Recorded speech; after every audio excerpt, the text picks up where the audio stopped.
Hello friends, good morning, જય શ્રી કૃષ્ણ, રાધે રાધે. આજે મેં બનાવી દીધું છે તુરિયાનું શાક. અને તુરિયાનું શાક મેં લાઈવ રેસીપી બતાવી છે, તો તમે લાઈવમાં જોઈન થઈ જજો અને એ રેસીપી જોજો. તમને ગમે તો ચેનલને સબસ્ક્રાઈબ કરજો, વિડીયોને લાઈક કરજો અને રેસીપીને શેર કરજો. રેસીપી બહુ હાર્ડ નથી, એકદમ સીધી સાદી સિમ્પલ છે. દેશી સ્ટાઇલ તુરિયાનું શાક છે, તો એને તમે લાઈક કરજો, ચેનલને સબસ્ક્રાઈબ કરજો, બરાબર છે.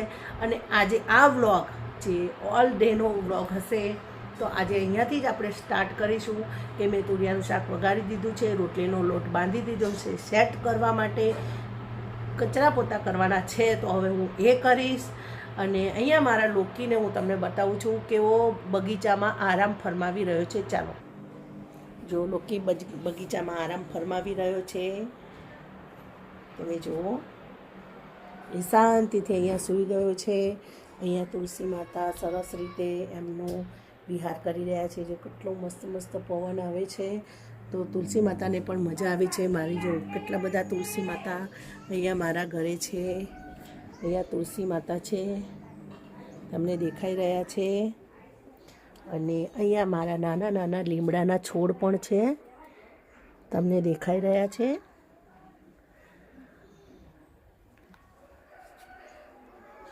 એક મિનિટ, આ બધા લીમડાના છોડ છે, સરસ સરસ નાના નાના, કેટલા બધા ઘણા ઘણા થયા છે. વચ્ચે એલોવેરાનો છોડ પણ છે. આ નાનો નાનો બગીચો છે મારો એકદમ. અને જો તુલસી માતાનો છોડ પણ ઘણા ઘણા થઈ ગયા છે. તુલસી માતાની ખૂબ જ કૃપા છે. પણ આ બધા પાંદડાની અંદર કોઈ જીવાતનો રોગ આવી ગયો છે. જો બધા પાંદડા કાણા કાણા થઈ ગયા છે, એટલે આપણે બધા કાપી નાખીશું અને નેરમાં પધરાવી દઈશું અને ફરીથી નવા પાંદડા ફૂટશે. લોકી પણ સરસ આરામ ફરમાવી રહ્યો છે. લોકીને બગીચામાં બહુ મજા આવી છે. મારો આ પાછળના ચોકમાં એને બહુ જ મજા આવી જાય છે. લોકી શાંતિથી બેઠો હોય છે.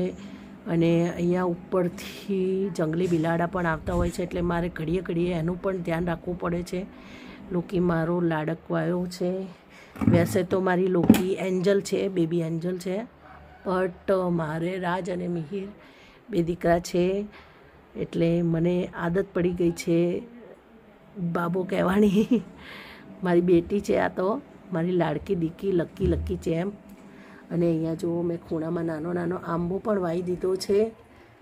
જો આંબો સાવ નીકળી જ ગયો હતો, પણ અત્યારે એની ઋતુ ચાલી રહી છે, એટલે થોડું થોડું પાણી મળી ગયું, તો આંબો એની જાતે જ બધા પાંદડા ફરીથી ફૂટ્યા છે અને આંબો ઉગ્યો છે. કુદરતી રીતે જ્યારે ઉગશે ત્યારે કેરી ખાઈશું આપણે બધા સાથે મળીને. ઓકે, ચલો ત્યારે હવે બીજું શૂટ કરીએ આપણે. અહીંયા આપણે તેલ થઈ ગયું છે અને મેં બનાવી દીધી છે ફુલાવર રીંગણનું શાકની તૈયારી કરી દીધી છે. જુઓ, રાઈ ફૂટી ગઈ છે. અને રાઈ ફૂટી ગઈ છે એટલે હવે આપણે એની અંદર નાખીશું જીરું,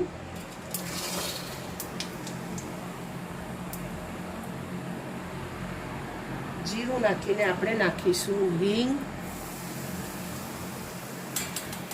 એઝ ઇટ ઇઝ તેલમાં હળદર, અને હવે નાખીશું શાક.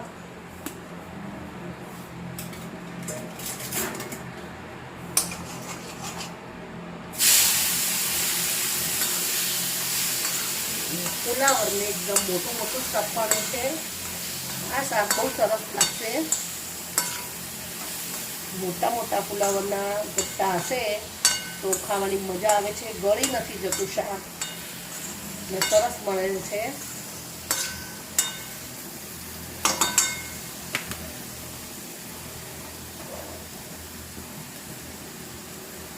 મોટા મોટા ગટ્ટાવાળું શાક આપણે ભાત સાથે ખાઈએ ને તો બહુ જ મજા આવે છે. તમને એવું લાગે કે બિરયાની ખાઈ રહ્યા છીએ.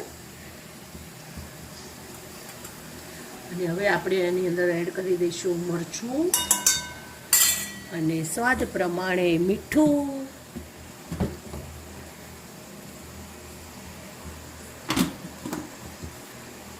ફુલાવરના શાકમાં પણ બહુ પાણીની જરૂર પડતી નથી, એટલે આપણે એની ઉપર થાળી મૂકી દઈશું પાણી ઢાંકીને.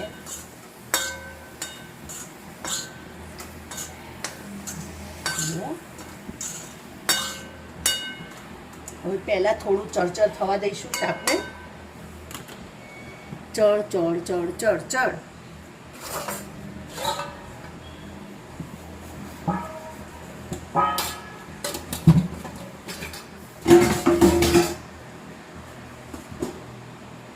થઈ ગયું છે ચરચર ચરચર ચરચર શાક.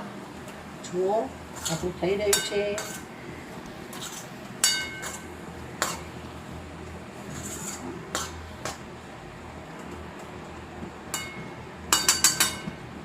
હવે એની ઉપર આપણે થાળી મૂકી દઈશું પાણી ભરીને.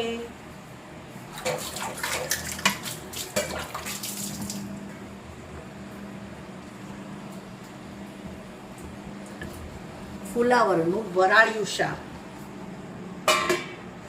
જો આ રીતે આપણે મૂકી દઈશું એટલે ગરમીના કારણે પાણીની વરાળ બનશે અને વરાળ બનીને પાણી ટપકશે શાકની અંદર અને પછી એ વરાળથી જે શાક કૂક થશે એ એકદમ સ્વાદિષ્ટ બનવાનું છે. બરાબર છે, ત્યાં સુધી આપણે હોલ્ડ કરીશું, શાકને ચડવા દઈશું. જો આપણું સરસ મજાનું ફુલાવરનું શાક બની ગયું છે. વરાળમાં શેકાઈને સરસ થઈ ગયું છે. જુઓ એકદમ સરસ મસ્ત મજાનું શાક થઈ ગયું છે. એનો કલર એકદમ સરસ દેખાય છે અને વગર પાણીએ પણ જુઓ એકદમ મસ્ત ચડી ગયું છે ફુલાવર. અને આવું ફુલાવર જ્યારે તમને મોઢામાં ખાવામાં આવે છે ત્યારે તમને પણ મજા આવે છે કે ગળી ગયેલા ફુલાવર કરતાં આ રીતે થોડું દાણાદાર આખું ફુલાવર ખાવાની મજા આવે છે. અને આ શાકમાં ભાત ખાવાની તો વળી મજા જ આખી જુદી છે. બરાબર છે, શાક આપણું તૈયાર થઈ ગયું છે અને હવે આપણે થોડી કોથમીર નાખી દઈને ઢાંકી દઈશું. આપણું શાક તૈયાર થઈ ગયું છે. હવે એને ખાઈશું અને આનંદ લઈશું.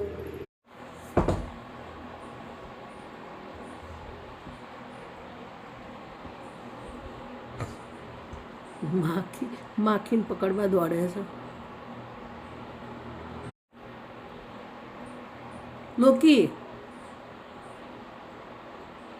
લોકીની પૂંછડી ફર ફર થાય.